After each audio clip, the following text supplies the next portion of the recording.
आमदारकी काहीतरी बदल व्हायला पाहिजे आणि ज्या आमदाराला वसईकरांनी केलं होतं त्याच्याकडनं कुठेतरी अपेक्षाचा भंग आम्हाला दिसावा लागला। आमदारकी आपल्याला मिळाली त्या आमदारकीचं मी सोनं करून वसईकरांचा जो विश्वास आहे मी करून दाखवेन। आज आयुक्तांनी जे भाषण करताना जे काय शासनाने बोललं की लाडली बहिणीला आम्ही सन्मान करणार आहोत, त्यांना मानधन देणार आहोत, पण आयुक्त त्यांना बोलले की आम्ही वेतन देणार आहोत। म्हणजे आयुक्ताला याचं भान असायला पाहिजे की आमच्या बहिणी तुमच्या नोकर नाही आहे। महाविकास आघाडीचा सीएम हा महाराष्ट्रात असणार आहे आणि वसईचा आमदार सुद्धा असणार आहे आणि वसईचं परिवर्तन हा वेगळं दिसणार आहे। या वसईमधून सुद्धा आम्ही एक स्थानिक भूमिपुत्र देण्याचा प्रयत्न करणार आणि ते 100% आमदार होण्यासाठी आम्ही प्रयत्न। विजय पाटील साहेब त्यावेळेला लोकांचे आमदार म्हणून निवडून येतील असे आमच्या टॉप 10 महाराष्ट्र न्यूज चॅनलमधून मी दीपक कोटे। सर्वप्रथम सर्व देशवासियांना स्वातंत्र्य दिनाच्या शुभेच्छा। येणाऱ्या काळात वसईची विधानसभा निवडणूक ही अतिशय प्रतिष्ठेची मानली जाते। आपण जर पाहिलं तर जे वसईचे आमदार होते त्यांनी काम केलं की नाही केलं यासाठी आपण आता माझा आमदार या कार्यक्रमाची सुरुवात केलेली आहे आणि 2 दिवसात हा कार्यक्रम आम्ही आपल्या भेटीसाठी घेऊन येतो। यावेळेला माझ्यासोबत काँग्रेसचे महाराष्ट्र सरचिटणीस विजय पाटील आहेत। खऱ्या अर्थाने कोरोनाच्या काळामध्ये 2019 मध्ये ते आतापर्यंत विजय पाटील यांनी तमाम कामं केली। आमदार नसताना जर ते काम करू शकतात तर आज आपण जर पाहिलं तर वसईचा बच्चा सांगतोय की विजय पाटील आमदार होणार। आज या ठिकाणी शेकडो युवकांनी काँग्रेसमध्ये पक्षप्रवेश केलेला आहे विजय पाटील यांच्या कामाला प्रभावित होत। जाणून घेऊया युवकांच्या मनामध्ये नेमकं काय। दादा, आज तुम्ही या ठिकाणी पक्षप्रवेश केलाय, येणाऱ्या विधानसभेत काय तुमची भूमिका असणार आहे, काय तुम्ही दृष्टिकोन ठेवलाय, कशा प्रकारे काम करणार आहे?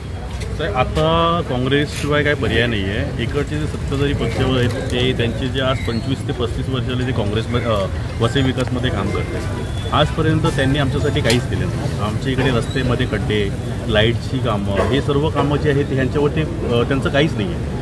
आज विजयसाहेब आहेत आमच्या पाठीवरती थाप द्यायला। त्यांनी आम्हाला सांगितलं की तुमचे जे युवक आहेत, तुमचे जे प्रश्न आहेत ते आम्हाला येऊन सांगा, आम्ही सोडवतो।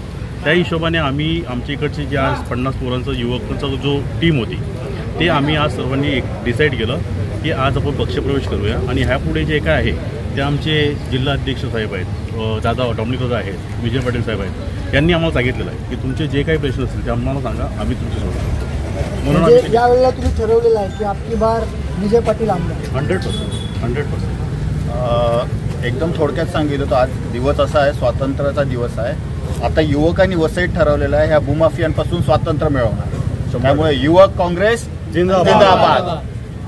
आपण जर पाहिलं तर विधानसभा निवडणूक आता जवळ आलेली आहे। असं असताना वसईतून काँग्रेसचा एकच चेहरा समोर येतोय, तो म्हणजे विजय पाटील। अतिशय प्रामाणिक आणि सर्वांमध्ये काम करणारा, सर्वांसाठी काम करणारा, सर्वांसाठी झटणारा नेता म्हणून विजय पाटील यांची ओळख आहे। अनिलजी, पक्षाचे तुम्ही या ठिकाणचे अध्यक्ष आहात, कुठेतरी संभ्रम निर्माण करण्याचा प्रयत्न केला जात आहे।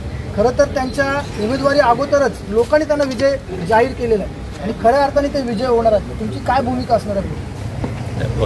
पक्षाच्या नेतृत्वाने विजय पाटील यांची उमेदवारी जवळजवळ निश्चित केलेली आहे। काही वसईच्या काँग्रेसीकडून त्याचा प्रयत्न झाला, पण अधिकडे त्यांना कळलेलं आहे की जनतेचा आवाज आहे की विजय पाटील ह्यावेळेला आमदार झाले पाहिजे।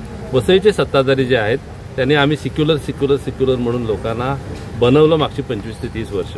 ते कुणाबरोबर आहेत? राम नाईक तुम्ही वरती, आम्ही खाली। आता पण मागच्या इलेक्शनपर्यंत आपण पाहिलं, त्यामुळे आता ते लोकांना फसवू शकत नाही। लोकसभेच्या इलेक्शनच्या वेळेला आम्ही त्यांचा पर्दाफाश केला आणि त्याचा परिणाम त्यांच्या टक्केवारीवर मताचा झालेला आहे। जी त्यांची रिअल भूमिका आहे, आज देखील बहुजन विकास आघाडी BJP बरोबर आहे आणि आपण पाहतो त्यांचं विधानसभेत देखील त्यांची स्टेटमेंट पाहिलेली आहेत, आपण ग्राउंड लेवलला देखील पाहतो। त्यामुळे ह्याच्यापुढे ते दिशाभूल करणार नाही।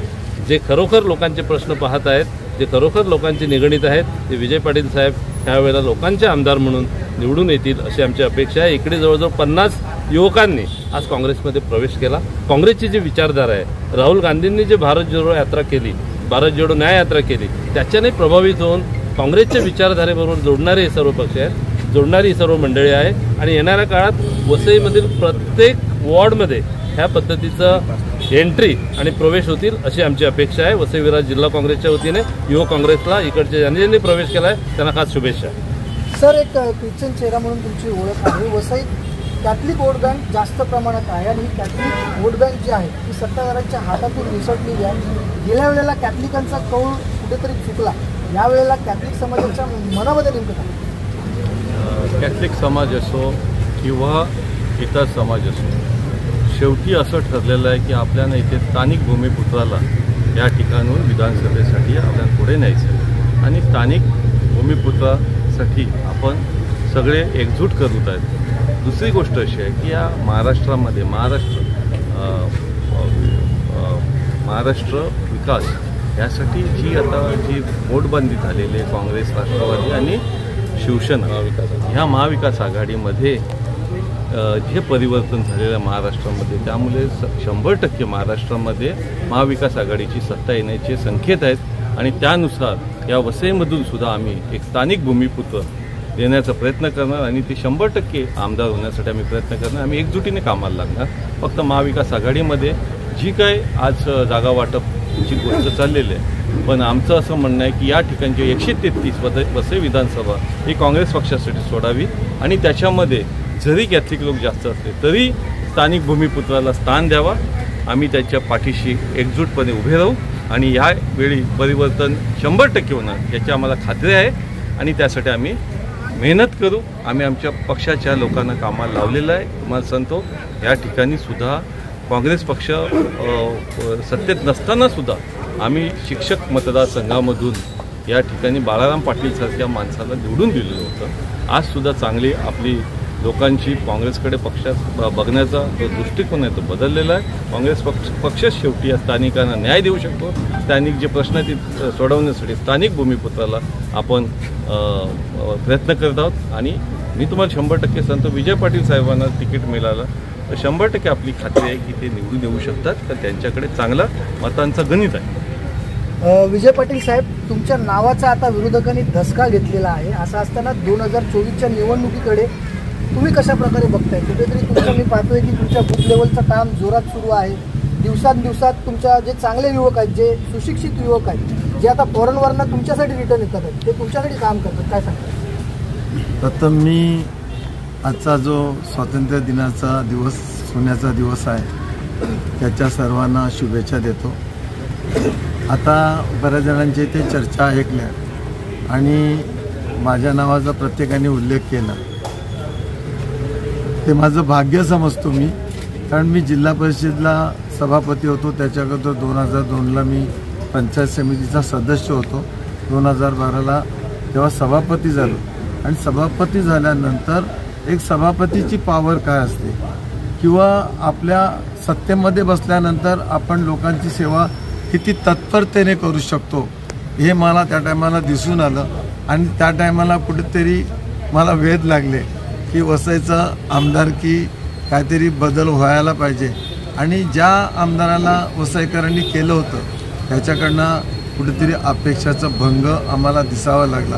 म्हणून आम्ही अग्रेसर झालो की आपला वसईचा आमदार हा असायला पाहिजे.